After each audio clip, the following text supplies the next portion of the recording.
नमस्कार। आज हम सुप्रीम कोर्ट के एक अहम फैसले की गहराई में जा रहे हैं। जी। ये मामला है नंदराम बनाम जगदीश प्रसाद। दिल्ली का एक काफी पुराना जमीन विवाद है। हाँ, बहुत लंबे समय से चला आ रहा था ये। और हमारे पास है सुप्रीम कोर्ट का जजमेंट। तो आज हम इसी के जरिए कब्जा, लीज, प्रतिकूल कब्जा और लिमिटेशन यानी म्याद। हाँ, म्याद, इन कानूनी बातों को समझने की कोशिश करेंगे। बिल्कुल, देखते हैं ये सब असल जिंदगी में कैसे काम करता है। चलिए फिर। तो बात शुरू होती है 1954 से। हाँ। वादी थे नंदराम और भगवाना। उन्होंने दिल्ली के तातारपुर गांव की अपनी जमीन, ये खसरा नंबर 919 और 920, ये दी जगदीश प्रसाद को, प्रतिवादी को। हाँ। 20 साल की लीज पर। हाँ। किराया तय हुआ 235 रुपए सालाना उस जमाने के हिसाब से। हाँ, और एक शर्त थी, क्लॉज 9, कि अगर 1 साल भी किराया नहीं दिया तो मालिक कब्जा वापस ले सकता है। सही। फिर देखिए, 1959 में एक ट्विस्ट आया। वो जमीन सरकार ने अधिग्रहित कर ली। अच्छा। अब मुआवजे के बंटवारे पे विवाद हुआ, और दिलचस्प बात ये कि मुआवजे के दावे में किराएदार यानी जगदीश प्रसाद ने माना कि हाँ, मालिक तो नंदरामी है। अरे। लेकिन 1961 में रेफरेंस कोर्ट का फैसला आया। कोर्ट ने कहा कि किराया तो दिया नहीं गया था, तो उस शर्त के हिसाब से लीज पहले ही खत्म हो चुकी है। तो मतलब 1961 में ही लीज खत्म मान ली। हाँ, कोर्ट के हिसाब से, इसलिए किराएदार को मुआवजे का कोई हक नहीं बनता। अच्छा, लेकिन कहानी यहीं खत्म नहीं हुई। फिर एक और मोड़ आया। जी। 1961 में ही खसरा नंबर 919 यानी जमीन का एक हिस्सा वो अधिग्रहण से बाहर कर दिया गया, डी नोटिफाई हो गया। हाँ, डी नोटिफाई हो गया, तो कायदे से जमीन मालिक को वापस मिल जानी चाहिए थी। बिल्कुल। पर कब्जा तो किराएदार का ही बना रहा। हाँ। अब पट्टा जो 20 साल का था वो खत्म हुआ 1974 में। हाँ, सितंबर 1974 में। फिर मालिकों ने 1981 में नोटिस दिया और कब्जा वापस पाने के लिए मुकदमा कर दिया। जी। अब यहाँ किराएदार का जवाब, मतलब प्रतिवादी का, वो थोड़ा हाँ, वो विरोधाभासी था। उसने एक तरफ कहा कि ये जमीन तो लीज का हिस्सा ही नहीं थी, और साथ ही ये भी कहा कि मेरा तो इस पर प्रतिकूल कब्जा है, एडवर्स पोजेशन। हाँ, ये दोनों बातें एक साथ कैसे जाएं? या तो लीज नहीं थी या फिर लीज के बाद प्रतिकूल कब्जा हुआ। बिल्कुल, यही बात निचली अदालतों को भी ठीक नहीं लगी। तो ट्रायल कोर्ट और फर्स्ट अपीलेट कोर्ट ने क्या कहा? दोनों ने मालिकों के हक में फैसला दिया। उन्होंने कहा कि भाई, मालिकाना हक वादी का है, लीज भी हुई थी, और किराएदार ने जो मियाद वाली बात उठाई थी वो भी बहुत देर से उठाई, तो वो दलील खारिज कर दी। ठीक है, तो यहां तक तो मालिकों के पक्ष में था मामला। लेकिन फिर हाईकोर्ट ने? हाँ, हाईकोर्ट ने इस फैसले को पलट दिया। क्यों? हाईकोर्ट ने 2 मुख्य सवाल उठाए।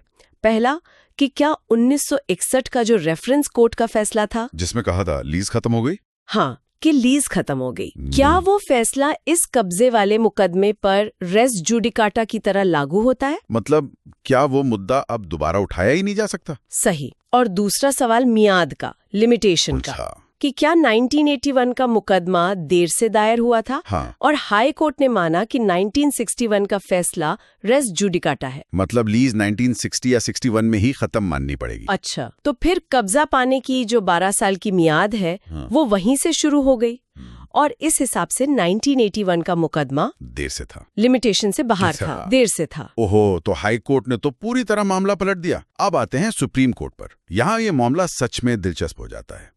उनका क्या नजरिया था? रेस जुडिकाटा पर क्या कहा उन्होंने? सुप्रीम कोर्ट ने हाई कोर्ट की बात नहीं मानी। उन्होंने साफ कहा कि 1961 का वो रेफरेंस कोर्ट का फैसला इस कब्जे के मुकदमे पर रेस जुडिकाटा नहीं है। क्यों नहीं? क्या तर्क था? तर्क ये था कि रेफरेंस कोर्ट का काम सिर्फ मुआवजे का बंटवारा तय करना था। उसका मुख्य उद्देश्य वो था। हाँ, वो तो मुआवजे के लिए था। बिल्कुल। उसका काम मालिकाना हक तय करना या किसी को बेदखल करने का आदेश देना नहीं था। लीज खत्म होने की बात तो उन्होंने सिर्फ मुआवजा ना देने का कारण बताया था। वो उस केस का मुख्य फैसला या निर्णय नहीं था। अच्छा। और रेस जुडिकाटा हमेशा मुख्य फैसले पर लागू होता है, उसके कारणों पर नहीं। ये बहुत ही अहम नुक्ता है। मतलब कारण और फैसले में फर्क है। बिल्कुल। तो फिर मियाद का क्या हुआ? Limitation period? क्या सुप्रीम कोर्ट ने माना कि मुकदमा टाइम पर था? हाँ, सुप्रीम कोर्ट ने लिमिटेशन एक्ट के आर्टिकल 65, 66 और 67 को देखा जी, और कहा कि इस मामले में आर्टिकल 67 लागू होगा, जो खास तौर पर मकान मालिक द्वारा किराएदार से कब्जा वापस लेने के बारे में है। और वो क्या कहता है? वो कहता है कि 12 साल की मियाद तब शुरू होती है जब किराएदारी खत्म होती है। तो इस केस में किराएदारी कब खत्म हुई? 1961 में जब कोर्ट ने कहा, या 1974 में जब 20 साल पूरे हुए? सुप्रीम कोर्ट ने कहा जब 20 साल पूरे हुए, यानी पट्टा समय बीतने पर एफ्लक्स ऑफ टाइम सितंबर 1974 में खत्म हुआ। अच्छा, तो 1974 से 12 साल गिनेंगे? हाँ, तो मार्च 1981 में दायर किया गया मुकदमा 12 साल की मियाद के अंदर था। बिल्कुल सही। तो फिर एक सवाल उठता है, 1974 में लीज खत्म होने के बाद से 1981 तक जब मुकदमा हुआ, उस दौरान किराएदार जो कब्जे में था उसकी कानूनी हैसियत क्या थी?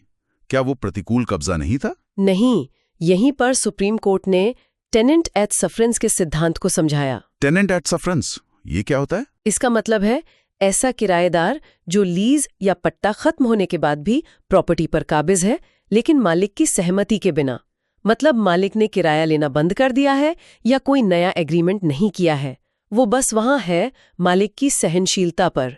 तो वो गैर कानूनी कब्जे जैसा नहीं हुआ? पूरी तरह नहीं, वो ट्रेसपासर या अतिक्रमणकारी से अलग है, लेकिन उसे कोई कानूनी अधिकार भी नहीं मिलते। और सबसे जरूरी बात, ये स्थिति अपने आप में प्रतिकूल कब्जा या एडवर्स पोजेशन नहीं बनती। अच्छा, तो एडवर्स पोजेशन के लिए क्या चाहिए होता है? एडवर्स पोजीशन के लिए किराएदार को साफ तौर पर मालिक के हक को नकारना होगा और ये दिखाना होगा कि उसका कब्जा खुला है, लगातार है और मालिक के हक के विरुद्ध है, हॉस्टाइल। सिर्फ चुपचाप बैठे रहना और किराया न देना काफी नहीं है। काफी नहीं है, बल्कि यहाँ तो किराएदार ने 1961 में मालिक के हक को माना नहीं था। हाँ, वो मुआवजे वाले मामले में। बिल्कुल। तो प्रतिकूल कब्जे का दावा तो वैसे भी कमजोर था। समझ गया।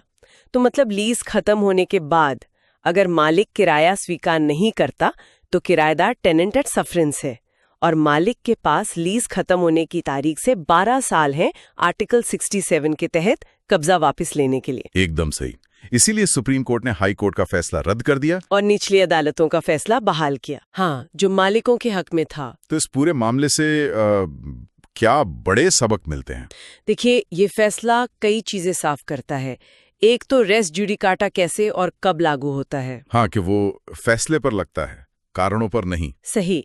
दूसरा, लीज की जब्ती, फोर्फिचर, जैसे किराया ना देने पर और लीज का समय पूरा होने पर खत्म होना, इफ्लक्स ऑफ टाइम, इन दोनों में कानूनी तौर पर फर्क है और मियाद अलग तरह से शुरू हो सकती है। और सबसे महत्वपूर्ण है टेनेंट एट सफरेंस और एडवर्स पोजेशन के बीच का अंतर।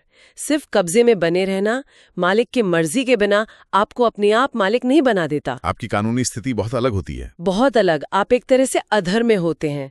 मालिक जब चाहे मियाद के अंदर आपको निकाल सकता है। और कौन सा लिमिटेशन आर्टिकल लगेगा, 67 या 65 जो एडवर्स पोजीशन पर लगता है, ये पूरी तरह मकान मालिक किराएदार के रिश्ते के इतिहास और तथ्यों पर निर्भर करेगा। बहुत दिलचस्प। अच्छा, तो सुनने वालों के लिए एक आखिरी सवाल छोड़ते हैं जी। ये जो टेनेंट एट सफरेंस का सिद्धांत है, क्या ये सिर्फ ऐसे लंबे रजिस्टर्ड लीज पर ही लागू होता है, या सोचिए उन स्थितियों में भी ये प्रासंगिक हो सकता है जहां कोई किसी की प्रॉपर्टी पर मान लीजिए बिना किसी खास एग्रीमेंट के रह रहा था अनुमति से, और फिर वो अनुमति खत्म हो गई? हाँ, ये सोचने वाली बात है। क्या ऐसे मामलों में भी यही सिद्धांत या कुछ मिलता जुलता लागू हो सकता है? इस पर विचार किया जा सकता है।